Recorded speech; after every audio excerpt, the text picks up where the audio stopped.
할렐루야. 오늘은 대강절 넷째 주일, 대강절 마지막 주일이면서 우리 성탄 주일입니다.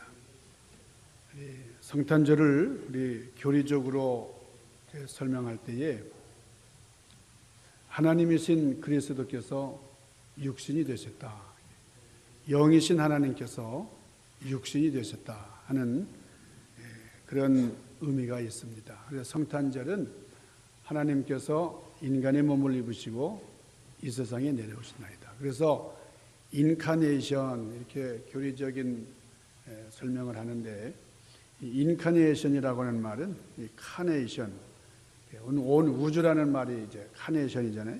카네이션, 우주 안으로 들어오셨다 하는 말이죠. 하나님께서 우리에게 말로만 사랑한다고 하지 않으시고 몸으로 직접 희생하시고 또 우리에게 몸으로 사랑을 실천하신, 사랑을 보여주신 것입니다. 하나님께서 육신이 되셔서 이 땅에 오신 이유는 하나님께서 말로만 사랑한다고 우리를 설득하시는 것이 아니라 하나님의 사랑을 몸 바쳐서 우리에게 설득하셨다 하는 그런 의미가 있습니다. 말씀에는 능력이 있고, 말씀에는 빛이 있고, 말씀에는 생명이 있어요.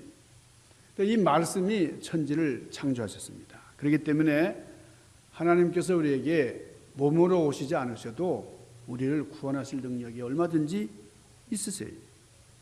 그런데 그런 능력이 하나님께서 왜 말씀에다가 육신을 입혀서 이 세상에 오셨나, 이것을 묵상하는 것이 크리스마스입니다. 자, 우리가 필요한 것만큼 하는 게 도덕이에요. 우리가 남에게 필요한 만큼만 예의를 지키고 우리가 할 도리를 하면 됩니다. 그래서 남의 권리를 지켜주면은 되고요, 적당히 존중해주면은 이 사회는 윤리적으로 잘 돌아가게 돼 있어요. 그런데 가정은 그렇지 않습니다. 가정은 좀 다르잖아요, 사회하고. 그러니까 남에게 필요한 만큼만 예의를 지키고 남에게 필요한 만큼만 베풀면서 살면 되지만은, 그러나 가정은 필요한 만큼만 주는 것이 아니죠. 부모와 자식은 필요 이상의 사랑을 나누고 삽니다. 그러니까 이 세상에서 말하는 윤리나 도덕적인 어떤 그런 기준만 갖고 이 가정의 관계가 이루어지는 것이 아니라 필요 이상으로 베풀고 필요 이상으로 배려해 주는 것이 가정이에요. 여러분 그렇지 않습니까? 그러니까 가정이 사회하고 틀린 점이 있습니다. 가정하고 사회는 엄연히 달라요. 그러니까 사회는 윤리 도덕만 있으면 돌아가지만은 가정은 이 도덕 가지고만 되는 게 아니에요. 윤리적으로만 살아가는 것이 아닙니다. 자, 하나님께서 말씀이 되셨다, 육신을 입고 이 땅에 오셨다. 이것은 우리에게 한없는 사랑을 보여주신 거예요. 우리 가정은 윤리와 도덕만이 아니고 사랑이 넘쳐나야 이게 가정이에요. 그러니까 부모님이 자식을 기르면서 너는 요만큼만 먹으면 돼, 그러니까 요것만 먹고 살아, 그런 부모가 있습니까?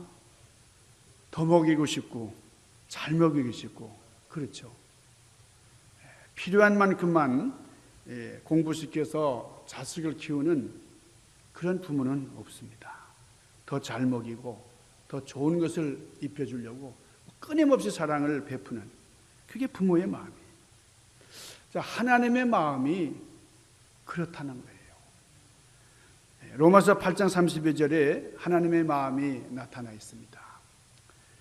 하나님께서 자기 아들을 아끼지 아니하시고 우리 모든 사람을 위하여 내어주셨는데 어찌하여 그 아들과 함께 모든 것을 우리에게 은사로 주시지 아니하시겠느냐, 이렇게 말씀을 했는데요. 하나님께서 자기 아들까지 다 내어주셨는데 다른 은사들을 왜 그 아들을 내어주신 분이 우리에게 주시지 않겠느냐 하는 그런 말씀이죠. 저는 이것을 부모님이 자녀들을 사랑하는 그 마음, 그것을 견주어서 생각할 수 있다. 이렇게 이해를 합니다.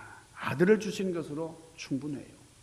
그런데 우리에게 그 아들을 주셨는데 다른 건 뭐가 아깝겠느냐 그 말이에요. 그것이 말씀이 육신이 되어서 우리 가운데 오셨다 하는 그런 말씀에 담긴 메시지입니다. 그 다음에 말씀이 육신이 되어서 우리에게 오셨다라고 하는 것은 또 다른 의미가 있어요. 자, 사람은 형체 없는 것은 쉽게 수용하지 않습니다. 그런데 이 말씀에는 형체가 없어요. 보이지가 않습니다. 형체가 없는 것은 이론으로 남기 쉽습니다. 그러니까 사람은 이론에는 지속적인 반응을 하고 인격적인 반응을 하도록 되어 있어요. 그러니까 하나님께서 말씀이신데 이 말씀으로만 오시지 않고 육신이 되어서 오셨다. 이 말씀에다가 육신을 입혀서 오셨다 하는 것. 그것은 인격적으로 오셨다 하는 말이고, 그 인격적으로 오셨기 때문에 우리 인간들은 인격적인 반응을 하게 된다 하는 말이에요. 그리고 말씀이 육신이 되어서 우리 가운데 거하셨다고 하는 말은 중요한 메시지가 있는데 그 말씀 자체로는 피 흘림이 없습니다. 말씀 자체로는 희생이 없어요. 그런데 이 말씀이 육신이 되어서 오셨을 때에 그 말씀에 육신을 입혀서 하나님께서 우리에게 오셨을 때에 그 육신에 피 흘림이 있습니다. 그 피 흘림 때문에 하나님은 우리에게 육신으로 오셔야만 했어요. 하나님께서는 이론으로만 우리를 사랑하신 게 아니고 추상적으로만 사랑하신 게 아니고 권위로만 사랑하신 게 아닙니다. 그가 찔림은 우리의 허물을 인함이요 그의 상함은 우리가 징계를. 우리 주님께서 이 땅에 오셔서 찔리시고 상하시고 채찍을 맞으시고, 그런데 그것을 말씀으로만은 이루어지지 않는다고 하는 거예요. 자, 누가 대신 찔림을 당하고 누가 대신 징계를 받아주고 누가 대신 그 일을 할 것입니까? 말씀을 우리가 찌를 수 있어요? 말씀을 우리가 채찍으로 때릴 수 있어요? 그것을 대신하기 위해서 육신으로 오셨다 하는 겁니다. 그러니까 피 흘림이 있어야 거기에 죄사함이 있고, 피 흘림이 있어야 거기 평화가 있고, 피 흘림이 있어야 거기 진정한 치유가 있습니다. 자, 저와 여러분이 참 죄사함을 받고 또 평화를 누리고 치유를 받게 하기 위해서 하나님께서 대신 육신을 입고 이 땅에 오셨다 하는 거예요. 자, 우리 인간은 전기를 사용을 합니다.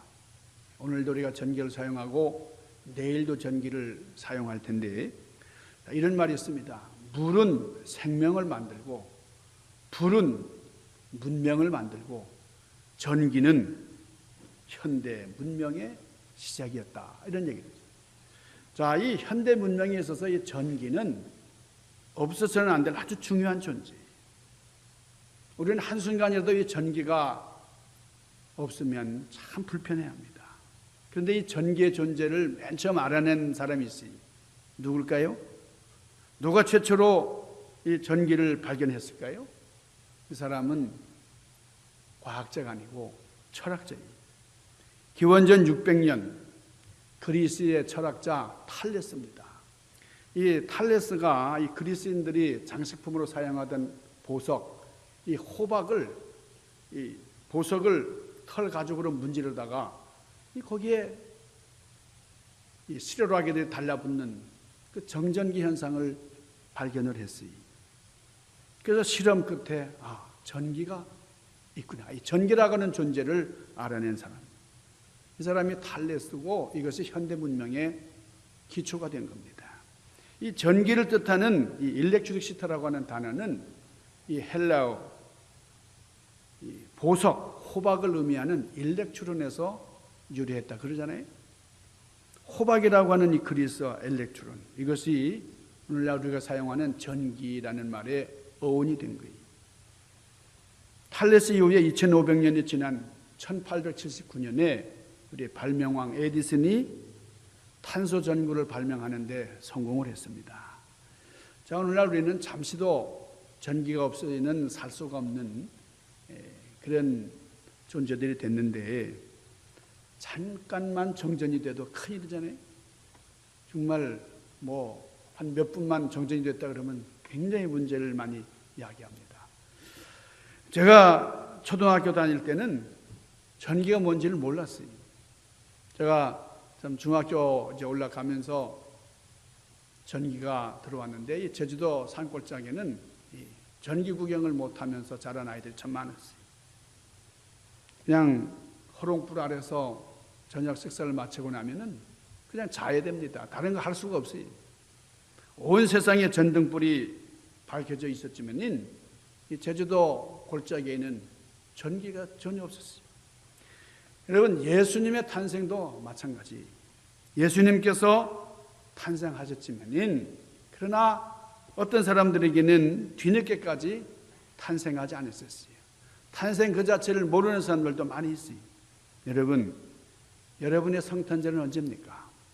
12월 25일이 성탄절입니까?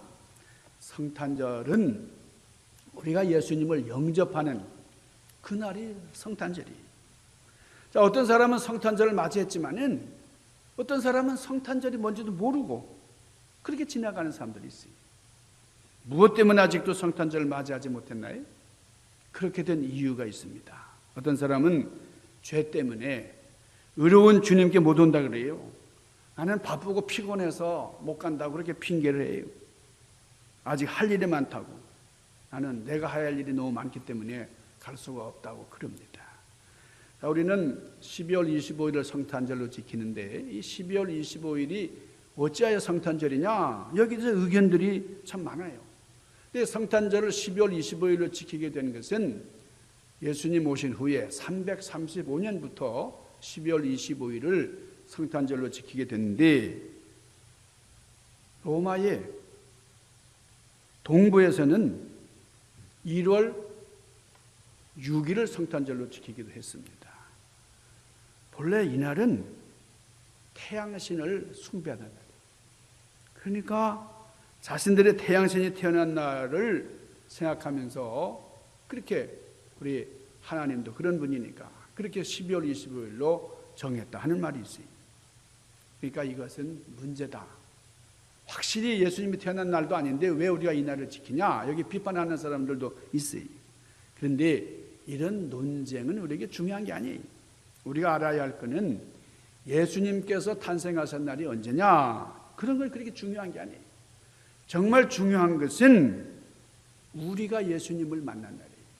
우리가 예수님을 영접한 그날이 바로 성탄절이라는 거예요. 자, 예를 한번 들어볼까요? 요즘은 술을 만드는 회사에서 뭐 신제품을 안 만드는 줄 알았는데 술 종류가 워낙 많으니까 그래도 계속해서 신제품을 만든다 그럽니다. 뭐 전매청 같은 데서는, 뭐 이 담배 회사 이런 데서는 계속해서 담배를 만들어내요, 새 것을. 그런데 저는 거기에 전혀 관심이 없어요. 왜 그럴까요? 제가 술 담배를 하지 않으니까요. 뭐 술이 뭐 아무리 뭐 좋다 어쩌다 그래도 관심이 없습니다. 나하고 상관없는 거니까 뭐 새로 생긴다고 하고 뭐 만들어진다 하더라도 무관해요. 그런데 자동차는 다릅니다. 자동차. 왜냐하면 저는 자동차를 타고 다니니까요. 자동차가 중요한 우리 생활 수단이 되니까 이 자동차에 대해서 관심이 많아요. 내가 타는 자동차, 그 자동차 모델이 최초로 나온 날이 언제냐? 그런데 거기에는 관심이 없습니다. 뭐 10년 전에 처음 나온 것일 수도 있고 뭐 새로 개발된 모델일 수도 있지만은 그런 게 중요한 게 아니고 내가 그 차를 산 날, 그때부터 내가 몇 년을 탔는지 이런 건 참으로 중요해요. 제가 그 차를 사고 그 차와 관계를 맺은 그날은 중요하니까 기록을 해둡니다. 나중에 그 차를 중고로 팔 때도 내가 몇 년형을 샀고 어떻게 관리했다 하는 것 그거 넘겨줘야 되거든요. 마찬가지입니다. 예수님께서 탄생하신 그 날짜보다 더 중요한 것은 우리가 예수님을 믿게 된 날이에요. 우리 예수님을 영접하게 된 그날이 바로 성탄절이고 그것이 참으로 중요한 의미가 있는 거예요. 요즘 지키는 것처럼 예수님께서 12월 25일 날 탄생하셨다. 이렇게 우리가 한번 생각을 합시다. 물론 이날도 우리가 예배를 드리고 축하를 드리고 하니까 의미가 없는 건 아니지만 정말 중요한 것은 내가 주님을 만난 그날이라고 해요.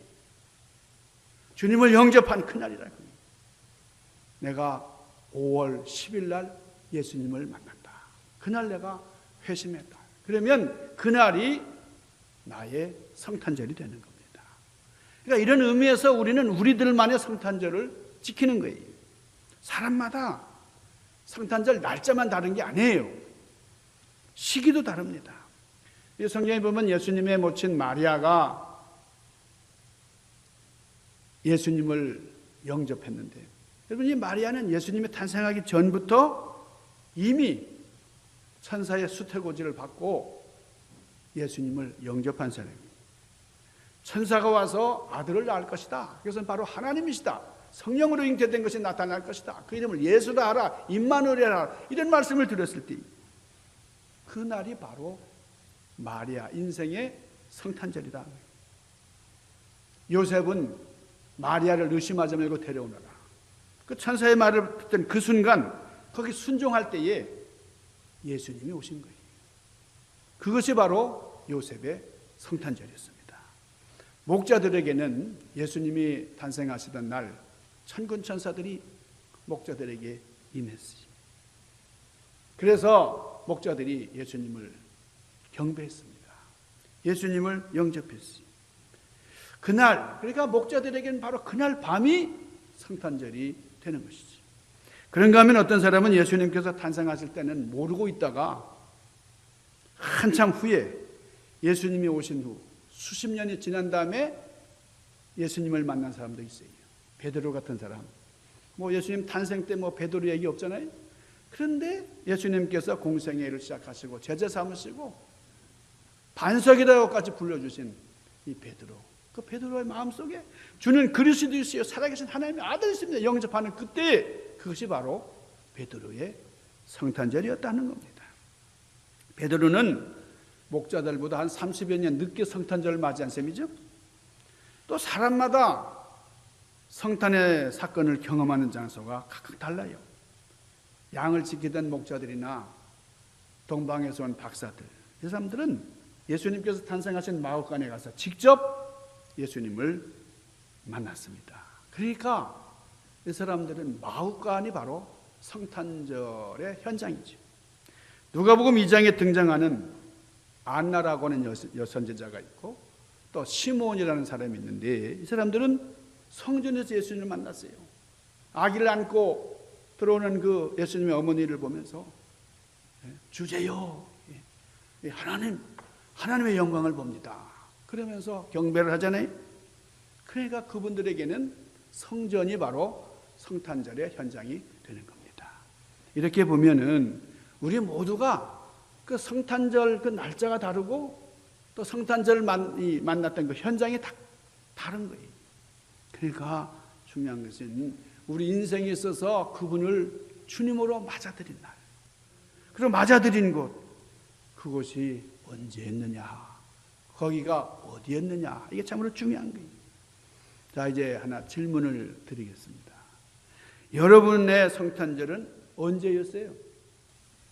어디서 어떻게 주님이 찾아오셨나요? 정말 여러분 가운데 예수님이 탄생하셨습니까? 우리가 중요한 질문을 한번 해보실 수 있기 바랍니다. 우리 예수님이 탄생하셨다고 하는 것은 위대한 소식이에요. 아주 기쁜 소식이라 그래요. 그러나 중요한 것은 나에게 오셔야, 내가 주님을 만나야 이게 진정한 성탄이에요. 내 가정에 오셔야 되고 내가 일하는 그 현장에 주님을 모셔야 진짜로 주님이 성탄하신 겁니다. 아직도 성탄절 맞이하지 못하신 분이 있다면 오늘 성탄을 맞이하시고 주님께 영광을 돌리시기를 주님의 이름으로 간절히 소망합니다. 성탄절은 모든 사람에게 오는 게 아니에요. 오늘날도 성탄절을 구경하는 사람 많아요. 성탄절을 즐기는 사람들이 얼마나 많습니까? 뭐 캐롤송 막 부르고 그러지만은 예수님하고 상관없어요. 그냥 즐기는 사람들이 얼마나 많은지 몰라요. 그래서 올해 성탄절은 참 즐거운 날이야. 즐겁다는 게 뭐 눈이 와서 즐겁대요. 성탄절은 뭐 술 마실 수 있어서 즐겁대요. 이런 거는 진정한 기쁨이 아니죠. 여러분, 내가 피곤하고 내가 지치고 참 힘든데, 그러나 그 예수님을 맞이하고 예수님을 영접함으로 말미암아 내가 새 힘을 얻고, 그래서 예수님으로 말미암아 나는 변화된 삶을 산다. 이게 성탄의 주인공들이 되는 겁니다. 예수님을 영접하고 예수님을 모시고 우리 인생 안에 예수님이 성육신 하셔야 돼요. 우리 가운데 임하셔야 돼요. 예수님이 오신 것만으로는 성탄절이 될 수 없습니다. 마치 자동차 회사가 많은 차를 만들어 팔지라도 많이 팔고 많이 생산하고 하는 그게 무슨 소용이 있어요? 내가 그걸 사야 되고 내가 그것을 운전하며 다녀야 의미가 있는 거지. 예수님께서 탄생하셨다고 하는 이 객관적인 사실을 우리는 주관적인 나의 체험으로 만들어야 됩니다. 공개된 이야기, 이것을 내 비밀스러운 이야기로 만들어야 된다는 거예요. 말로는 안 됩니다. 오늘 내가 이 말씀이 육신이 되어 오셨다고 하는 이 사실을 깊이 묵상하자. 이 묵상하는 것이 바로 크리스마스다. 이렇게 말씀을 드렸는데, 하나님께서는 말씀으로만 하지 않으셨다는 거예요. 여러분, 말씀으로 하자면 하나님보다 더 말씀을 잘하는 분이 어디 있겠어요? 하나님의 이름이 바로 말씀 그 자체인데 말이에요. 능력으로 하자면 하나님의 말씀보다 능력이 많은 말씀이 어디 있어요? 그러나 여러분, 아이디어만 가지고는 역사가 일어나지 않는 겁니다. 그래서 교회도 희생을 보여주는 성도들이 있어야 됩니다. 그냥 말로만 사랑하는 게 아니라 정말 헌신하고 정말 행동하고 희생하는 그런 성도들이 많은 그 교회가 믿음의 역사, 생명의 역사를 일으키는 겁니다. 이 성육신의 믿음을 가지고 성육신하신 예수님을 만나셔서 성탄의 은혜와 기쁨을 누리는 우리 중앙재단의 성도님들 되시기를 주님의 이름으로 간절히 축원합니다. 기도하십시다. 걸어가신 아버지, 친히 육신이 되어서 이 땅에 오신 거룩한 성탄을 축하하며 감사를 드립니다.